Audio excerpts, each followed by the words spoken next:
జై గురుదత్త జై కాళి. నేను మీ నరసింహదత్త స్వరూపానందగిరి స్వామి, దత్త శక్తిపీఠం మీద జ్యోతిష విజ్ఞాన సంస్థ కరీంనగర్. నేటి పంచాంగం చూద్దాం. స్వస్తి శ్రీ శోభకృతనామ సంవత్సరము దక్షిణాయనము, హేమంత ఋతువు, మార్గశిర మాసము, ఆదివారము, తేదీ 7వ తారీఖు 1/2024 సంవత్సరము.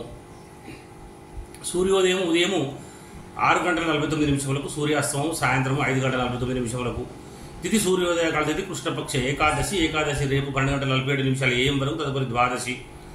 నక్షత్రం విశాఖ నక్షత్రం, ఈరోజు 10:09 PM వరకు, తదుపరి అనురాధ నక్షత్రము.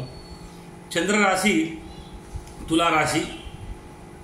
తులారాశిలో చంద్రుడు ఉండడం వల్ల చంద్రరాశి అయింది. వర్జము రేపు 2:08 AM నుండి రేపు 3:44 AM వరకు. దుర్ముహూర్తము 4:21 PM నుండి 5:05 PM వరకు.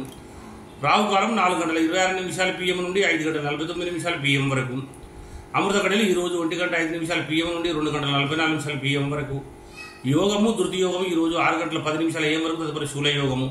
కరణము విష్టీకరణం ఈరోజు 12:43 AM వరకు, తదుపరి భవకరణము. నక్షత్రం పాదాల వారీగా విశాఖ నక్షత్రం 1వ పాదం ఈరోజు 3:40 AM వరకు. విశాఖ నక్షత్రం 2వ పాదం ఈరోజు 9:53 AM వరకు. విశాఖ నక్షత్రం 3వ పాదం ఈరోజు 4:03 PM వరకు. విశాఖ నక్షత్రం 4వ పాదం ఈరోజు 10:09 PM వరకు. సూర్యరాశి ధనుసు రాశి, అశుభ సమయం గుళిక కాలము 3:04 PM నుండి 4:26 PM వరకు. యమగంట కాలము 12:19 PM నుండి 1:41 PM వరకు. అదేవిధంగా సూర్యచంద్ర ఉదయాస్తమంలో చంద్రోదయము 2:32 AM, చంద్రాస్తమం 1:52 PM.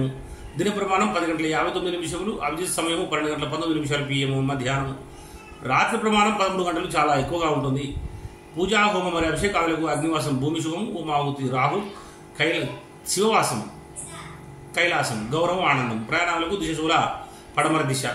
అంటే ఆదివారం నాడు పడమర దిశకు ప్రయాణించవద్దు. తప్పనిసరి ప్రయాణం చేయవలసి వస్తే నెయ్యి కానీ పాలు కానీ ఓట్స్ కానీ నోట్లు వేసుకుని బయలుదేరాలి. అదేవిధంగా తారాబలం చదవాలని కూడా చూద్దాం. మనకి ఇక్కడ 10:09 PM వరకు, అంటే రాత్రి వరకు ఉన్నటువంటి తారాబలం ప్రకారం పునర్వసు విశాఖ పూర్వభాద్ర వారికి జన్మతార మంచిది కాదు.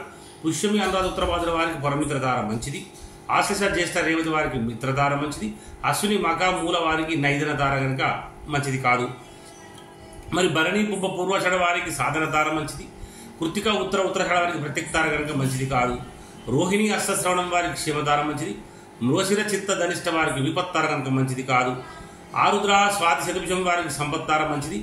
మరి 10:09 PM తర్వాత ఉన్న తారాబలం ప్రకారం పుష్యమి అనురాధ ఉత్తరభాద్ర వీరికి జన్మతార మంచిది కాదు.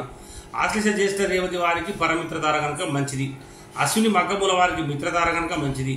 భరణి పుబ్బ పూర్వషడ వారికి నైదన తార కనుక మంచిది కాదు. మరి కృత్తిక ఉత్తరషడ వారికి సాధన తార మంచిది. రోహిణి హస్తశ్రవణం వారికి ప్రత్యక్తార మంచిది కాదు. మృగశిర చిత్త ధనిష్ట వారికి క్షేమతార మంచిది. ఆరుద్ర స్వాతి శతభిషం వారికి విపత్తార కనుక మంచిది కాదు.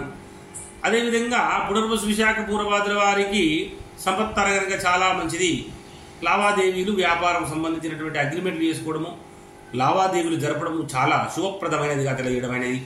మరి చంద్రబలం కలిగిన రాశులు మేష, వృషభ, మిథున, కన్య, తుల, మకర మరియు కుంభ రాశుల వారికి చంద్రబలం కూడా ఉంది. మీన రాశి వారికి అష్టమ చంద్రుడు, కర్కటక రాశి వారికి అర్ధాష్టమ చంద్రుడు, వృశ్చిక రాశి వారికి ద్వాదశ చంద్రుడు.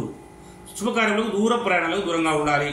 గాతవారం ఈరోజు మేషరాశి వారికి గాతవారం కనుక గాతవారం రోజున నూతన వస్త్రములు ఆభరణం ధరించుట, నూతనంగా కోరినటువంటి వాహనం మొదటిసారి నడపడం, నూతన గృహ ప్రవేశం చేయరాదు. మరియు దూర ప్రయాణాలు చేయకూడదు. మరి దూర ప్రయాణాలు తప్పనిసరి చేయవలసి వచ్చినప్పుడు మాత్రం ఇంటి నుంచి ఆహారం తీసుకొని బయలుదేరాలి. ఇది శాస్త్రవచనం. తప్పకుండా మన దత్తశక్తి పీఠాన్ని ఎవరైనా భక్తులు భగవద్బంధువులు అందరికీ షేర్ వేయండి, సబ్స్క్రైబ్ చేయించండి, లైక్ చేయించండి, షేర్ చేయించండి.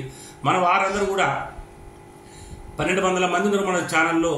అందరూ లైక్ చేస్తే మనది ఛానల్ యూట్యూబ్లో మొదలు కనిపిస్తుంది కనుక తప్పకుండా సబ్స్క్రైబ్ చేయండి, లైక్ చేయండి, షేర్ చేయండి. జై గురుదత్త, జై కాళి.